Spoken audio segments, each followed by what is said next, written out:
Hello guys, நான் உங்கள் anime man. கிஷிமோட்டோவோட இன்டர்வியூக்கு நம்ம சேனலில் நல்ல ரெஸ்பான்ஸை நீங்கள் கொடுத்ததால இந்த வீடியோலையும் நம்ம கிஷிமோட்டோவோட ஒரு சூப்பரான இன்டர்வியூவை தான் பார்க்க போகிறோம்.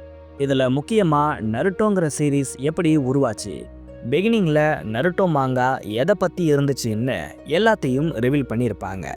எனக்கு ரொம்ப இன்ட்ரெஸ்டிங்காக இந்த இன்டர்வியூ இருந்துச்சு. உங்களுக்கும் இருக்கும்னு நம்புகிறேன். சரி, ரொம்ப பேசாமல் வீடியோக்குள்ளே போகலாம். அதுக்கு முன்னாடி நம்ம சேனலுக்கு சப்ஸ்கிரைப் பண்ணிவிட்டு அப்படியே அந்த லைக் பட்டனை தட்டி விட்டுருங்க. வீடியோவை ஸ்டார்ட் பண்ணுறதுக்கு முன்னாடியே சொல்லிடுறேன், நான் சொல்கிற இந்த விஷயங்கள் எல்லாம் உண்மையா பொய்யான்னு நீங்கள் மண்டையை போட்டு குழப்பிக்க வேண்டாம். இந்த இன்டர்வியூவோட லிங்க் டிஸ்கிரிப்ஷனில் இருக்கும், நீங்களே செக் பண்ணி பார்த்துக்கலாம். முதல் கேள்வி, நருட்டோ சீரீஸ் முதல்ல எப்படி ஸ்டார்ட் ஆச்சு, எப்படி இந்த நிஞ்சிட்சுவை நீங்கள் சூஸ் பண்ணீங்கன்னு கிஷிமோட்டோ கிட்ட இன்டர்வியூவர் கேட்குறாங்க. அதுக்கு கிஷிமோட்டோ, நருட்டோ சீரீஸ் முதல்ல ஒரு குக்கிங் சீரீஸாக வர வேண்டியது. ஆமாம், நருட்டோன்னு சொல்லப்படுற ஒரு குட்டி பையன் ராமன் குக் பண்ணுற மாதிரி தான் நான் யோசித்து வச்சுருந்தேன். இதை நான் என்னோட எடிட்டர் கிட்ட சொன்னேன். அப்போ அவர், இந்த மாங்காலாம் கண்டிப்பாக செட் ஆகாது, மக்கள் யாருமே குக்கிங் மாங்காக்கு இன்ட்ரெஸ்ட் காட்ட மாட்டாங்க, அதனால் நீங்கள் இப்போது ட்ரெண்டிங்கில் இருக்கிற மாதிரி ஏதாச்சும் ஆக்ஷன் அட்வென்ச்சர் ஸ்டோரி, நிஞ்சா ஸ்டோரின்னு எதையாச்சும் ட்ரை பண்ணுங்கன்னு சொன்னார். அவர் அப்போது சொன்ன அந்த நிஞ்சா ஸ்டோரிங்கிற கான்செப்ட் எனக்கு ரொம்ப பிடிச்சிருந்தது. ஸோ நருட்டோங்கிற நேமை வச்சு ரொம்பவே த்ரில்லரான ஒரு பேய் கதையை எழுதலாம்னு நான் அடுத்து யோசித்தேன். அதாவது நருட்டோங்கிற ஒரு சின்ன பையனுக்கு உருவத்தை மாற்றுற சக்தி இருக்குங்கிற மாதிரி தான் இந்த கதை ஆரம்பிக்கும். பட் இதில் இன்னும் கொஞ்சம் இன்ட்ரெஸ்ட்டை கூட்ட நான் மேஜிக்குங்கிற விஷயத்த ஆட் பண்ணிக்கலாம்னு பார்த்தேன். ஆனால் அந்த டைமில் இந்த மேஜிக் அனிமேஸும் நிறையவே இருந்துச்சு. அதனால் நான் இந்த நிஞ்சா டெக்னிக்ஸை உள்ளே கொண்டு வந்துடலாம்னு பார்த்தேன். பேர் தான் வேறு வேறையாக இருக்கும், ஆனால் நருட்டோவில் நான் ஆல்மோஸ்ட் மேஜிக்கை தான் வச்சுருந்தேன்னு கிஷிமோட்டோ சொல்கிறாரு. அப்புறம் அதுக்கு நிஞ்சிட்சுன்னு ஒரு நேமை கொடுத்து அப்படியே கதையை ஸ்டார்ட் பண்ண நினச்சேன். அப்புறம் நிறைய எடிட்டர்ஸ், என்னோட வெல்விஷர்ஸ்னு ஏகப்பட்ட பேர் நிறைய இன்புட்ஸை கொடுக்க இந்த கதை கொஞ்சம் கொஞ்சமாக மாற்றம் செய்யப்பட்டு இப்போ நீங்கள் பார்த்த நருட்டோவா இது மாறி இருக்குன்னு கிஷிமோட்டோ சொல்கிறாரு. அடுத்த கேள்வி, நருட்டோக்கு ஏன் ராமன் நூடுல்ஸ் ரொம்ப பிடிக்குது, ஏதாச்சும் பர்சனல் ரீசன் இருக்கான்னு இன்டர்வியூவர் கேட்க, அதுக்கு கிஷிமோட்டோ, ஏன்னா எனக்கு ராமன் நூடுல்ஸ் ரொம்ப பிடிக்கும், அதனால தான் நருட்டோக்கும் பிடிக்குது. நான் காலேஜ் படிச்சுட்டு இருந்த டைமில் என்கிட்ட காசு கம்மியாக தான் இருக்கும், இதனால் அங்கே பக்கத்தில் இருக்கிற ஒரு கடையில் தான் நான் ராமன் வாங்கி சாப்பிடுவேன். அங்கே ரொம்ப கம்மி ப்ரைஸ்க்கு நல்ல ராமன் கிடைக்கும். நருட்டோக்கும் கையில் காசு இல்லாதப்போ இச்சிராக்கு ராமன் நூடுல்ஸை கொடுத்துருப்பாரு, அதனால் அதுவும் அவனோட ஃபேவரட் பிளேஸாக மாறி இருக்கும். இப்படி என்னோட லைஃப்பில் நடந்த விஷயங்களை தான் நருட்டோவோட வாழ்க்கையிலும் நான் சொல்லியிருக்கேன்னு கிஷிமோட்டோ சொல்கிறாரு. அடேங்கப்பா, நருட்டோவோட ராமன் நூடுல்ஸ்க்கு பின்னாடி இப்படி ஒரு கதை இருக்கா, இவ்வளோ நாள் எனக்கு இது தெரியாமல் போச்சுன்னு இன்டர்வியூவர் சொல்லிட்டு அடுத்த கேள்வி கேட்குறாரு. நீங்கள் நருட்டோ ஸ்டோரி பண்ணப்போ ஏகப்பட்ட மாங்கா அனிமேஸ் வந்திருக்கும், எல்லாமே டிஃப்ரெண்ட் ஜேனரை பேஸ் பண்ணி இருக்கும். ஆனால் நீங்கள் பர்டிகுலராக ஜாப்பனீஸ் பேக்ரவுண்டை ஏன் சூஸ் பண்ணீங்க, அதில் உங்களுக்கு இன்ட்ரெஸ்ட் அதிகமோன்னு இன்டர்வியூவர் கேட்குறாரு. அதிகம்தான், பட் நான் முதல்ல சாமுராய் பேக்ரவுண்டை வச்சு தான் ஸ்டோரி பண்ண விரும்பினேன். பட் அதுக்கு நிறைய மெட்டீரியல்ஸ் எனக்கு தேவைப்பட்டுச்சு, ப்ராப்பரான ஃபெசிலிட்டிஸ் என்கிட்ட அப்போது இல்லை, இதனால் என்னால் சாமுராய் மாங்காவை எழுத முடியலை. பட் ஜாப்பனீஸ் ஜேர்னரும் ரொம்ப மோசமானது இல்லை, அதனால் நான் ஜாப்பனீஸை ட்ரை பண்ணி பார்த்தேன், அதுக்காக நிறைய விஷயத்த லேர்ன் பண்ணிக்கிட்டேன். பட் இனிஷியலாக எனக்கு இதை எப்படி கரெக்டாக ப்ரெசென்ட் பண்ணணும்னு தெரியலை, ஏன்னா அந்த டைமில் நிங்குன்னு சொல்லப்படுற ஒரு மாங்கா நல்ல பெர்ஃபார்மன்ஸை கொடுத்துட்டு இருந்துச்சு. நான் எழுத போகிற மாங்கா இந்த நிங்கு மாங்கா மாதிரி இருக்கக்கூடாதுங்கிற கான்ஷியஸில் நான் ரொம்ப அதிகமாக இருந்தேன். யூனிக்காக நருட்டோவை எப்படி கொண்டு போகிறதுன்னு நிறைய யோசிச்சு பண்ணேன். இது பெரிய சேலஞ்சாக இருக்கும்னு எனக்கு தெரியும், பட் அந்த சேலஞ்சிங்கான விஷயம்தான் என்னை நருட்டோவை எழுத அதிகமாக மோட்டிவேட் பண்ணுச்சு. பொதுவாக நான் ஒரு ஸ்டோரியை எழுதுறதுக்கு முன்னாடி பயங்கரமாக ரிசர்ச் பண்ணுவேன். என்னோடய வீட்டில் ஏகப்பட்ட புக்ஸ் இருக்குது, இது எல்லாத்தையும் நான் படித்ததால் ஏகப்பட்ட ஐடியாஸ் எனக்கு வந்துச்சு.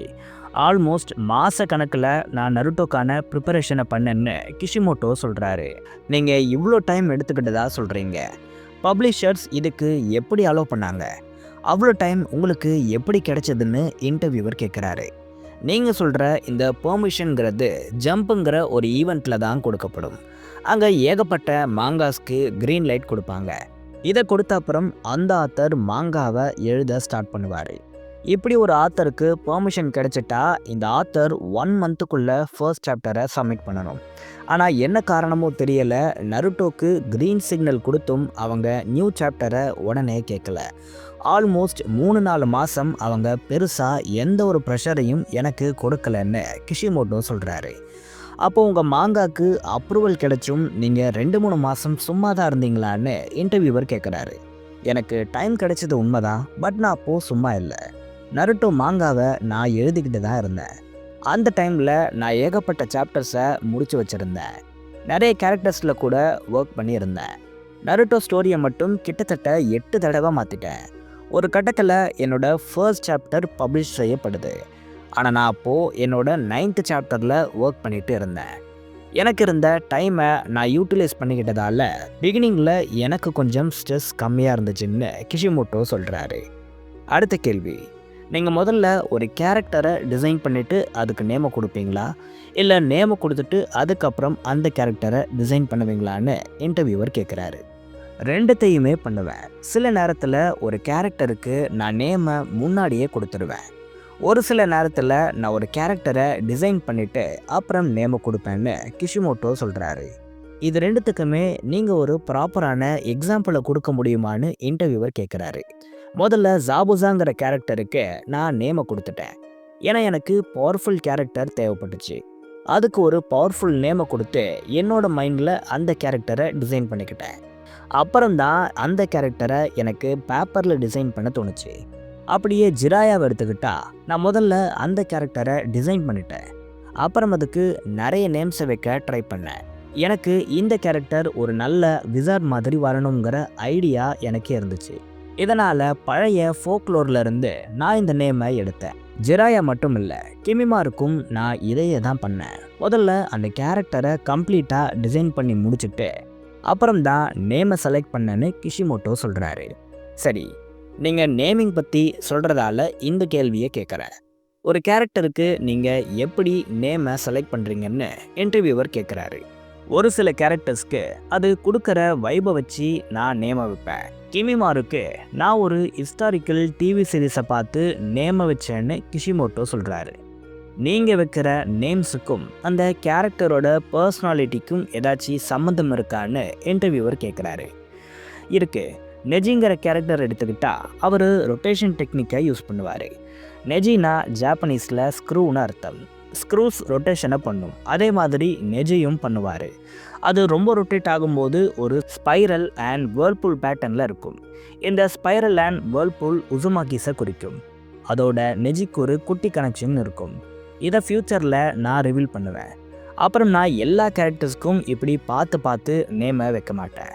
சில கேரக்டர்ஸ்க்கு ரொம்ப ஈஸியாக ஜஸ்ட் லைக் தட்டுங்கிற மாதிரி நான் நேமை வைப்பேன். உதாரணத்துக்கு ஹாக்குனா ஒயிட்டுன்னு அர்த்தம். ஜென்யூனான பியூர் ஹார்ட்டை கொண்ட ஒரு கேரக்டராக ஹாக்குவை நான் டிசைன் பண்ணேன். அதுக்காக தான் நான் இப்படி நேமை வச்சேன். இதை டிஃபைன் பண்ணுற விதமாக ஹாக்குவோட டெத் அப்போ நான் ஸ்னோ வரா மாதிரியும் பண்ணியிருந்தேன். அப்படியே நம்ம கீபாவை எடுத்துக்கிட்டா அவன் ஒரு பீஸ்ட் மேனாக இருக்கணுங்கிறது தான் கான்செப்ட். அவன் எப்போவுமே டாகோட இருக்கிறதால அவனுக்கு இனுசுக்காங்கிற சர்நேமை வச்சேன்.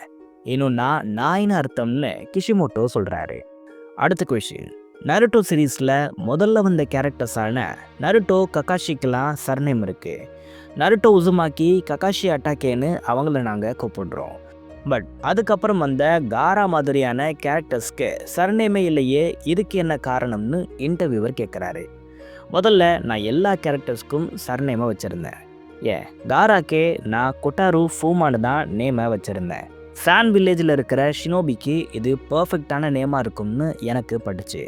பட் என்னோட எடிட்டருக்கு இது சுத்தமாக பிடிக்கல. வேறு பேரை மாற்றியே ஆகணும்னு அவர் சொன்னார். இந்த பேர் தான் இருக்கணும், இதை நான் மாற்றவே மாட்டேன்னு சொன்னேன்.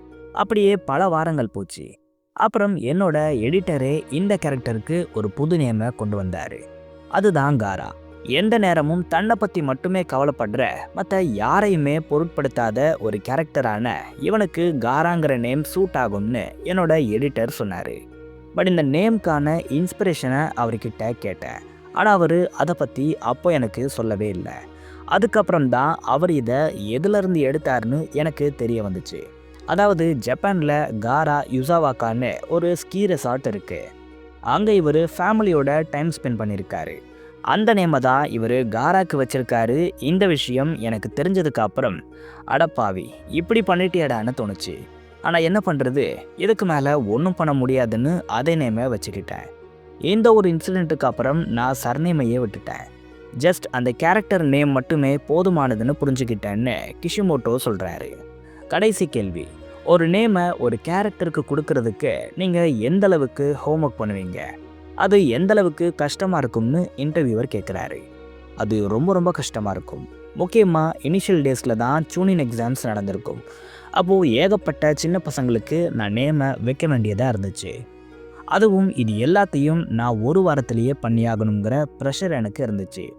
அப்போ நான் எதர்ச்சியாக ஸ்க்ரூவை பார்த்தேன். அதை வச்சு நெஜின்னு நேமை ஒரு கேரக்டருக்கு வச்சுட்டேன். இப்படி தான் நான் பல கேரக்டர்ஸ்க்கு இஷ்டத்துக்கு நேமை வச்சேன். ஏன்னா அவ்வளோ ப்ரெஷர் என் மேலே அப்போது இருந்துச்சு. நிறைய கேரக்டர்ஸ்க்கு நான் கூலான நேம்ஸை வைக்கணும்னு நினச்சேன். பட் பல காரணங்களால் என்னால் அப்படி ஒரு கூலான நேம்ஸை எந்த கேரக்டர்ஸ்க்கும் வைக்க முடியலைன்னு கிஷிமோட்டோ சொல்கிறாரு. இந்த இன்டர்வியூ இதோட முடியலை. இன்னும் ஏகப்பட்ட விஷயங்கள் நடந்திருக்கு. அது எல்லாத்தையும் நான் அடுத்த பாட்டில் சொல்கிறேன். இதே மாதிரி ஓடாவோட இன்டர்வியூ, டோரியாமாவோட இன்டர்வியூ எல்லாம் இருக்குது. அது எல்லாத்தையும் அப்லோட் பண்ணலாமா வேண்டாமான்னு கமெண்ட்ஸில் சொல்லுங்கள். நான் உங்களை வேறு வீடியோவில் சந்திக்கிறேன்.